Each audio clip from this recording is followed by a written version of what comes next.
साई राम। ओम साई राम। ओम साई राम। ओम साई राम। ओम साई राम।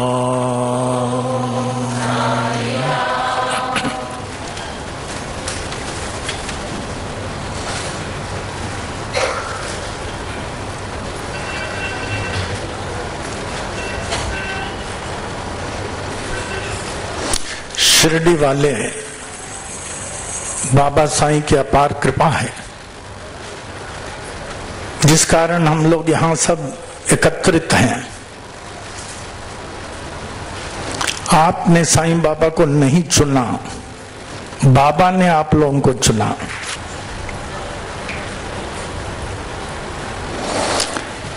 आदरणीय प्रेमियों, आप लोगों को आश्चर्य होगा, हमने शिरडी साईं बाबा को नहीं चुना। हमने शिरडी साईं बाबा को नहीं चुना। आप कहेंगे कैसे? 7 दिसंबर 1958 में जब बाल योगिनी सरस्वती अम्मा के आश्रम में अंधेरी में गया था, विश्व प्रसिद्ध Rajendra Prasad president, chief minister वाई.बी. चावन, बहुत लोग थे। मैं तो 22 साल का था, इलाहाबाद यूनिवर्सिटी का। बाबा के बारे में कुछ नहीं मालूम था। हमको रेलवे डायरेक्टर सेंट्रल रेलवे के श्रीनिवासन लेकर गए माताजी के पास वर्सोवा आश्रम में। बहुत सिंपल। एक आदमी पहुंचा हुआ या नहीं पहचाने, उसमें सादगी होगी। He will be simple, humble, natural, unassuming। वही देखा, सफेद साड़ी, सफेद ब्लाउज, पांव में कुछ नहीं, छोटा सा लकड़ी के पीटम में, मुंह से विभूति गिरते थे। हजारों की संख्या में क्यों में था? कोई वीआईपी नहीं होता। जिस साधु के सम्मुख कोई वीआईपी है, मने वो असली साधु नहीं है। जो साधु लेता है वो असली साधु नहीं होता है। संत साधु जनसंख्या को देने के लिए आते हैं। शायद आप लोगों को नहीं मालूम होगा, मैं तो विश्व के बहुत सारे देशों में गया, लेकिन देने के लिए गया। जिस देश में गया, अमेरिका हो, यूके हो, ऑस्ट्रेलिया हो, जहां 121 बाबा की मूर्ति स्थापना किया, लोगों ने कहा बाबा आके दे के गए। एक भी नहीं बोलेगा कि बाबा लेने के लिए आए। तो माता जी के सम्मुख खड़ा था हमारे पिताजी, जो हमारे गुरुदेव हैं, स्वामी करुणानंद जी, जिनके बहुत सारे किताबें हैं। उन्होंने कहा बेटा, संत के पास जाना 2 चीज ख्याल करना, 3 चीज। पहला चीज, उनके चरणों को ही देखना, उनके दिव्य मुख को नहीं देखना। दूसरा, उनसे मांगना नहीं बेटा, बिल्कुल कुछ नहीं मांगना। तीसरा, उन्होंने कुछ पूछा, यूं हाँ या ना, बस इस चीज को पकड़ के जाओ। हम गए, माता जी ने कहा बेटा मांगो, क्या चाहते हो। अभी मुंह तो नहीं देख रहा था, लेकिन विभूति धर धर गिर रहा था। यूं बोले क्या चाहते हो। पिताजी ने कहा था यूं मांगो। जब तक आप मांग रहे हैं तब तक आप बाबा के कच्चे भक्त हैं, असली भक्त नहीं है। असली भक्त वो समर्पित है, मांगेगा नहीं, कहेगा बाबा दाई विल बी डन। चुपचाप था यूं। तीसरा उनका, पहली बात चरणों को देखना, मांगना नहीं। बोला हाथ खोलो। बाल योगिनी सरस्वती अम्मा, अंधेरी वर्सोवा आश्रम में। हाथ खोलो तो मांगने के बराबर। गुरुदेव का आज्ञा था, यूं रखा था। बोले खोलो। उस आवेश की आवाज में इतनी शक्ति थी, खोल लिया। 22 साल तक न कोई चमत्कार देखा, न चमत्कारी आदमी को मानता था। लेकिन घर में हमारे पिताजी 3-3 घंटा पूजा करते थे। कर्म योगी, ज्ञान योगी, राजयोगी बड़े थे, हम लोगों को बैठाते थे 3-3 घंटा। हाथ खोलो तो हाथ हिल रहा था, खोला क्योंकि आवेश की अवस्था थी। हाथ में कुछ गिरा, बंद करके बहुत रोया। जीवन का प्रथम चमत्कार, हाथ में कुछ गिरा, रोया। तो माता जी ने कहा, राव कृष्णा जी राव को, उनके सेक्रेटरी को लेके जाओ, रोना बंद हो तो लेके आओ। जब रोना बंद हुआ आए, बोले हाथ खोलो। हाथ खोला, एक चमकती हुई मूर्ति। न साईं बाबा को जानता था, न साईं के मूर्ति को, न फोटो को, कुछ नहीं जानता था। माता जी हंसने लगी, देखो तुमने कुछ नहीं मांगा, इसलिए साईं बाबा तुम्हारे पास आ गए। हमने कहा ये साईं बाबा है किधर? हम सोचे कोई कॉलोनी में होंगे, फ्लैट में होंगे, किधर भी होंगे। बोले कृष्णा जी राव इनको समझाओ। लेके गए, उन्होंने कुछ दिया, इसको पढ़ो। 1918 में इसकी समाधि हो गई। माता जी ने कहा कुछ मांगते तो देते थे, तुमने नहीं मांगा इसलिए बाबा आ गए, अब बाबा की लीला को देखो।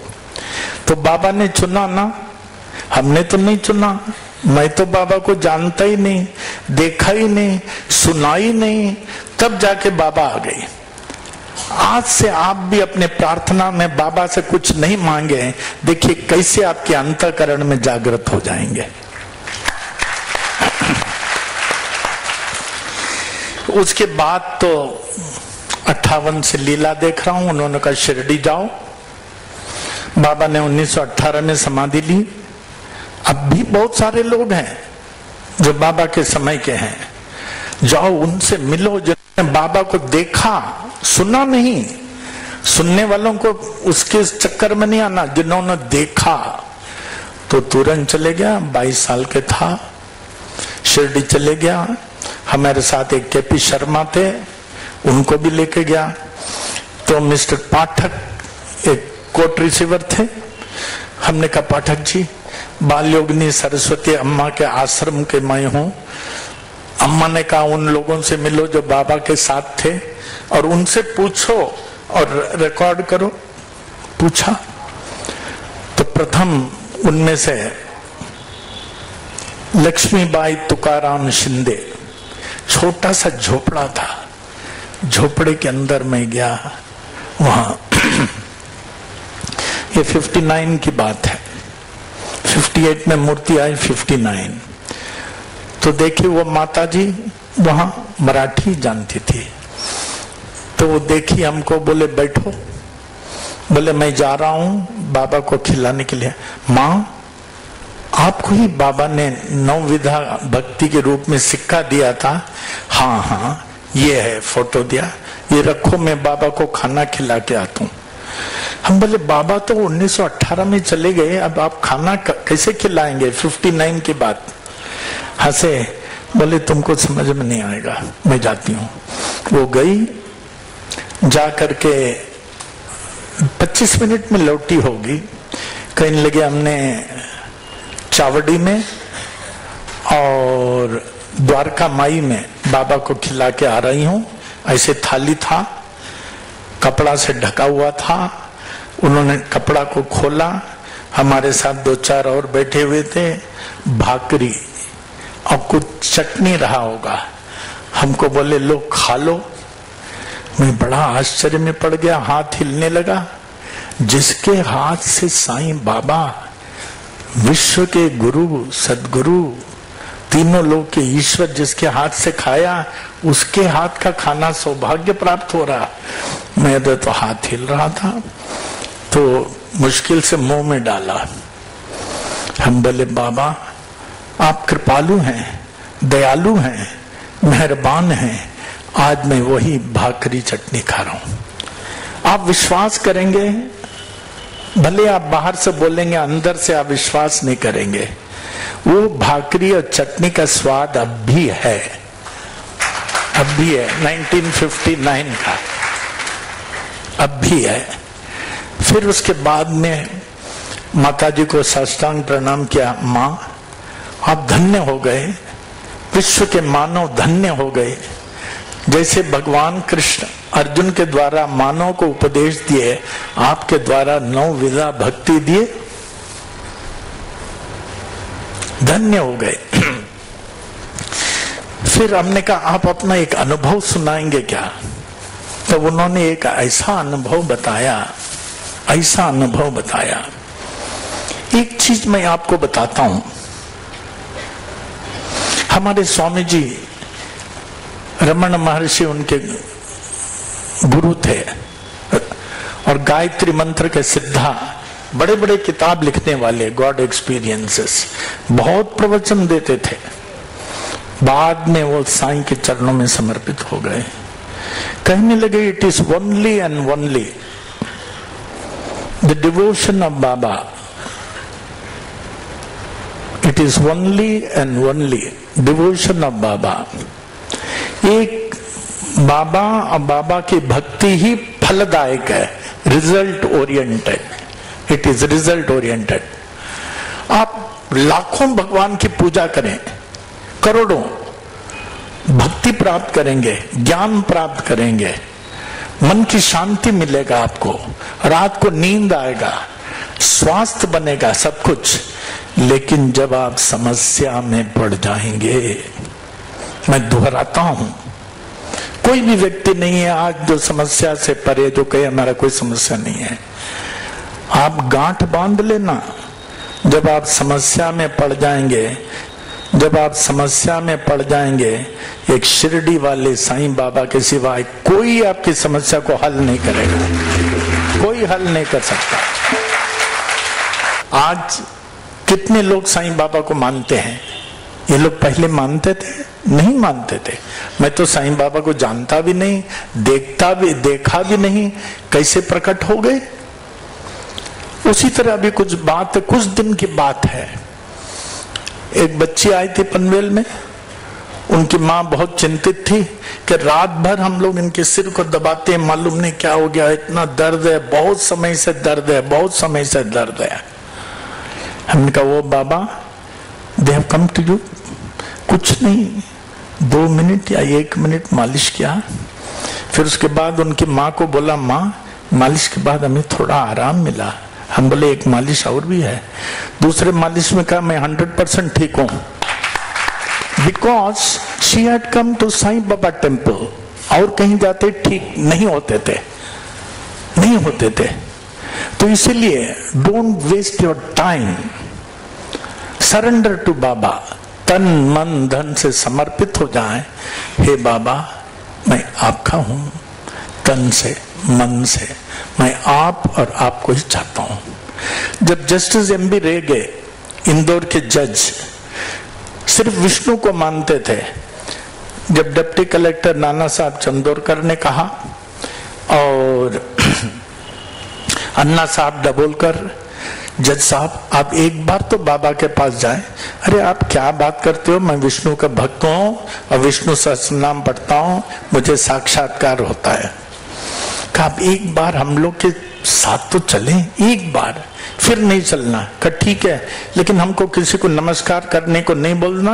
और तुम कहते हो साईं बाबा न मालूम हो किस जात के, मैं नमस्कार वगैरह नहीं करूंगा। भले नहीं करो। जस्टिस एमबी रेगे मैंने हाईली एजुकेटेड हो गए, द्वार में खड़े थे, फिर दौड़ के जाके प्रणाम किए। नाना साहब चंदोरकर के, आप तो कह रहे थे प्रणाम नहीं करेंगे, लेकिन हमें विष्णु के रूप में दर्शन मिला। यही श्री राम है, यही श्री कृष्ण है, यही श्री विष्णु है, यही शिव है, यही दशावतार हैं। तो एक दिन वो तो समर्पित हो गए। एक बार जो बाबा को देखता था समर्पित हो जाता था। तो समर्पित हो गए।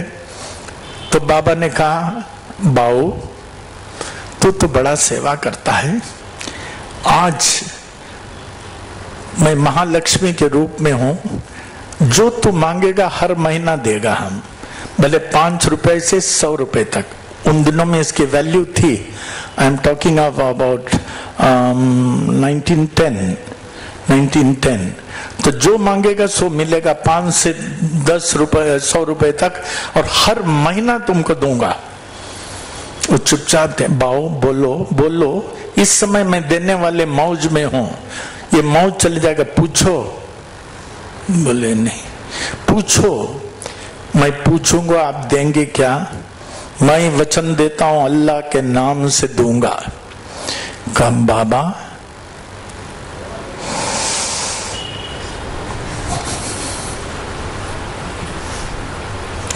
ओम साई राम।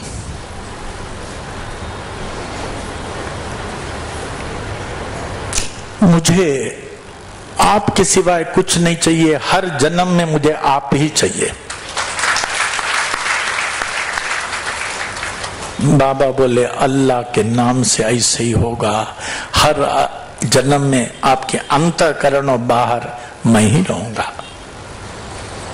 आपने सुना बलवंत खापारडे, बालक बलवंत खापारडे अमरावती। मैं तो बहुत लोगों से इंटरव्यू लिया हूं जो बाबा के साथ थे।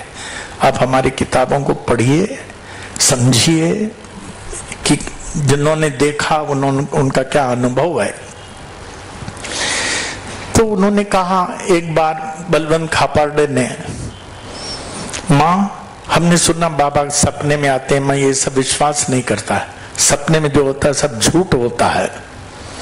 बेटा ऐसा मत बोल, बाबा सपने में जाते हैं, जिसको चाहते हैं सपने में जाके शंका निवारण करते हैं, ऐसा मत बोल बेटा। माँ मैं नहीं मानता।